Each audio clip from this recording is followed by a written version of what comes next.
আমরা ঢাকায় যে বাসা থাকি, ওই বাসার সামনে যে গলি, ভাড়া বাসা আমাদের, আমরা প্রায় দেখি যে 10 জন 20 জন ছেলে পেলে আড্ডা মারে গোল গোল করে। তো প্রথমে ভাবলাম যে মেয়েটে দেখে হয়তো, ছেলেরা তো এগুলোই করে না। পরে দেখলাম ওই 5 মিনিটের মধ্যে একজন গাজা বানায় ফেললো, আর 4-5 জন টানে টেনে শেষ। আমি যে চোখে দেখলাম, আমি বড় জোরকে ধমক দিলাম একটা, যদি কালকে দেখি কান ফাটায় ভালো। আমি গতকালকে কথা বলছি এরকম। তো এখন আমি তো আর কিছু করতে পারবো না। তা আল্লাহ পাক যদি আমাকে ক্ষমতা দিতেন, আমি তখন অ্যাকশন নিতে পারতাম। তো এই হলো যুব সমাজের অবস্থা। এদের বয়স 15 থেকে 20 বছরও না।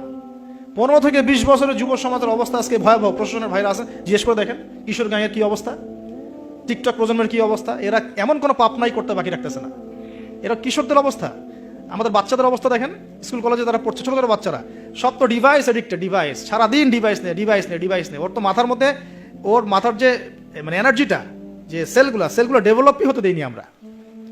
ও যে পরিবারে বড় হচ্ছে, পরিবারের স্বামী স্ত্রীর মধ্যে সুসম্পর্ক নাই, হৃদ্যতাপূর্ণ কোনো পরিবেশ সে দেখছে না।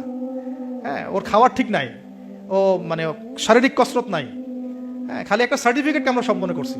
10টা 5টা প্রাইভেট পড়তেছে, মনে করছি আমি আমার ছেলেকে মানুষ করে ফেলাইলাম। ইসলামের তো কোনো ফিকিরই নাই, কোরআন পড়তে জানে না, নামাজ দূরের কথা, অজু করতে পারে না। আমি হার্ডলাইনে কথা বলছি, নামাজ দূরের কথা, অজুই করতে পারে না। ঠিক মতো অজু করতে হয় কিভাবে জিজ্ঞাসা করেন, অজুর ফরজ করে জিজ্ঞাসা করেন, ওকে বলতে পারে কিনা। এই বয়সের মেয়েদের অবস্থা দেখেন।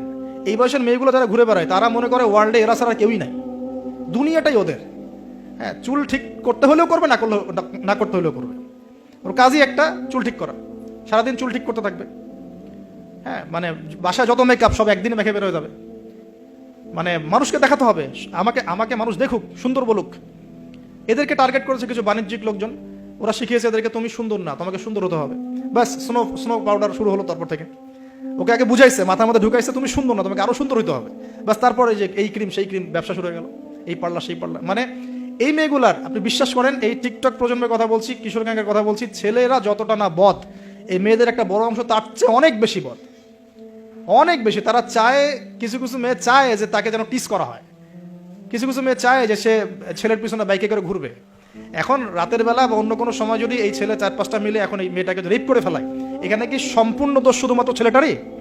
আমাকে অ্যান্সার দেন দেখি। ওই মেয়েটা কেন ওখানে ঘুরতে গেল ওর সাথে? ওর বাবা কি করছিল, ওর ভাই কি করছিল? আমরা আমাদের সোসাইটির দিকে একটু দেখেন।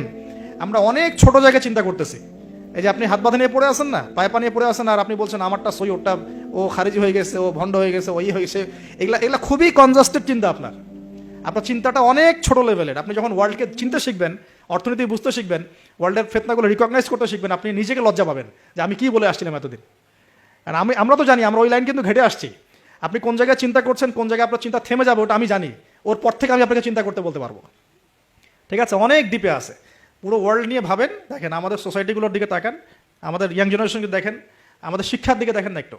আমাদের এই যে যুব সমাজ সামনে বসে আছে, জিজ্ঞাসা করেন যে এই 15-20 বছর তারা পড়াশোনা করেছে, তারা কতটুকু কোরআন শিখেছে, কতটুকু হাদিস শিখেছে।